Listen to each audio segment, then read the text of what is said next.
안녕하십니까. 포트인 교육센터장 손우철입니다. 자, 40대 첫 번째 시나리오를 보시고 느낌이 어떠셨나요?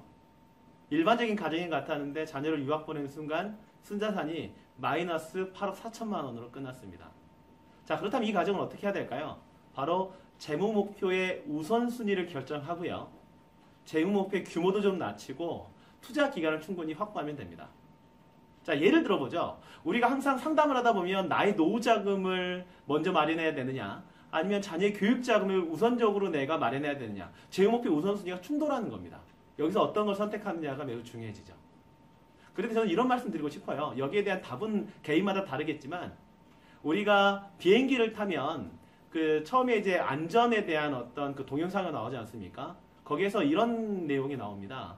항공기 안에 압력이 많이 이제 낮아지게 되면 산소호흡기가 내려오게 됩니다. 그럼 누구부터 쓰라고 얘기를 하죠? 자, 자녀와 부모가 있다고 한다면 부모부터 쓰고 자녀를 씌워라 이렇게 되어 있습니다. 왜 그러느냐? 부모가 먼저 산소 마스크를 써야 자녀에게 씌워줄 수 있다는 거죠.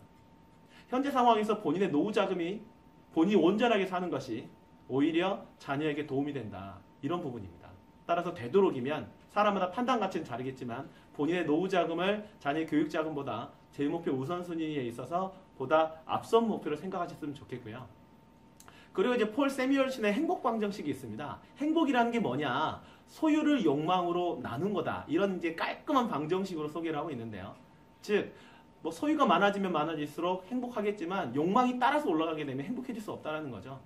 따라서 소유에 대한 부분들을 우리가 좀 조정을 하고 욕망에 대한 부분도 조정을 하자라는 겁니다. 이게 바로 재무목표 우선순위도 조정을 하고요. 재무목표 달성 시기도 조정을 하고 규모도 조정하는 거죠. 자, 그렇다면 이 가정의 경우에 주택 구입에 대한 시기도 잠깐 좀 뒤로 늦춰보고요. 결혼 자금이나 교육 자금에 대한 재무 목표 우선순위 조금 바꾸고 규모를 낮췄을 때 어떤 인생이 펼쳐지는지 한번 시나리오를 그려보도록 하겠습니다.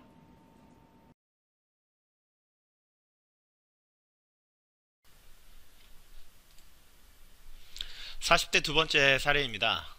첫 번째와 동일한 가정입니다.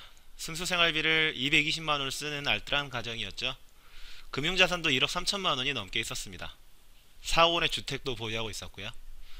하지만 본인의 인생 설계를 하지 않은 채 첫째 자녀를 미국으로 유학을 보내니까 학사 석사를 마치게 했었습니다. 그랬더니 최종 순자산이 8억원이 넘는 돈이 적자로 나왔습니다.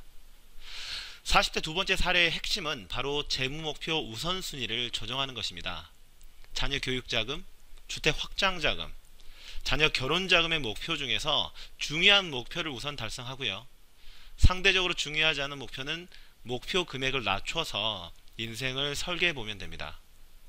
첫째 자녀의 경우 대학교까지는 국내에서 마치고 석사를 미국으로 유학하는 것을 가정을 했고요.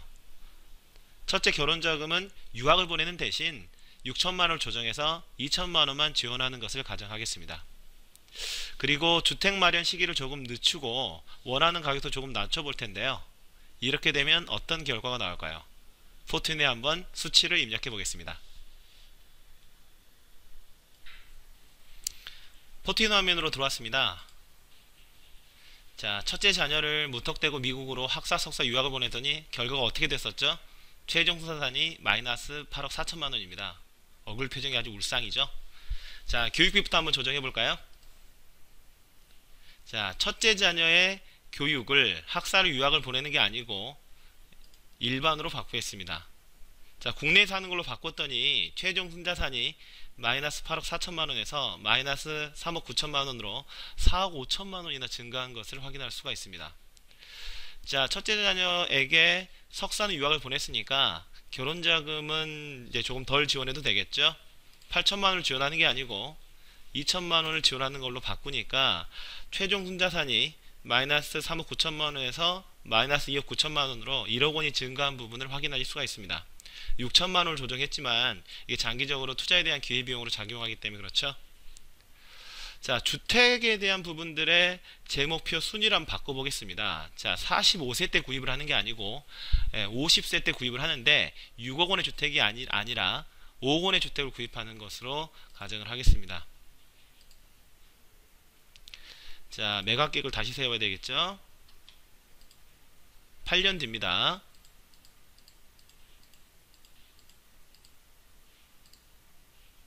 자, 8년 뒤에 일단 매각을 한 다음에 다시 구입을 하겠습니다. 자, 6억짜리를 구입하는 게 아니고 5억짜리를 구입하는 걸로 바꿨습니다. 자, 그랬더니 최종 순자산이 마이너스 2억 9천만 원에서 마이너스 0.8억 원으로 2억 1천만 원이 증가한 것을 확인하실 수가 있습니다. 자, 이제 거의 다 왔습니다. 자, 이제 마지막으로 생활비에 대한 부분들을 조정을 해 보겠습니다. 그래도 최종 순자산이 마이너스니까 한 생활비를 10% 정도만 줄여 볼까요? 현재 월간 생활비가 220만 원인데요. 이걸 200만 원 지출하는 걸로 바꾸겠습니다. 그랬더니 최종 순자산이 마이너스 0.1억 원으로 개선이 됐습니다. 자, 재목표 우선순위를 조정하니까 어떻게 됐죠? 마이너스 8억 4천만 원에서 거의 최종 순자산이 이제 이퀄이 되어 있는 이런 상황으로 이제 바뀌었죠. 자, 보고서를 한번 보겠습니다. 자, 현재 상태는 크게 변화가 없는데요. 현금 흐름이 어떻게 바뀌었을까요? 자, 인생 1구간에서 플러스 0.1억 원, 인생 2구간에서 플러스 1.6억 원으로 자산이 꾸준하게 증가한 부분들을 확인할 수가 있습니다. 이렇게 되니까 은퇴생활이 이제 문제가 없어지는 거죠. 자, 교육비 지출에 대한 부분들을 보겠습니다. 실제 현금 흐름을 분석을 해보면요. 자, 상세 내역을 보게 되면 이제 교육에 대한 부분들이 나와 있는데 양육비가 적절하게 지출이 되다가 52세 시점에 첫째와 관련된 자녀 양육비가 급증한 부분들을 확인할 수가 있습니다. 그리고 53세 때까지 급증했다가 그 다음에는 이제 양육비가 정상 수준으로 회복이 되죠. 이처럼 교육비 지출을 하더라도 아주 단기간에 그치기 때문에 최종 순자산은 거의 마이너스 0.1억 원으로 예전에 비하면은 거의 플러스 8.3억 원이 증가를 했다라는 사실입니다. 이처럼 재무목표 우선순위를 정하는 것은 매우 의미가 있습니다. 여러분들께서도 인생 계획을 세우시고 재무목표 우선순위를 조정하신다라고 한다면은 인생 설계 자체가 플러스로 전환되지 않을까 이렇게 생각이 됩니다.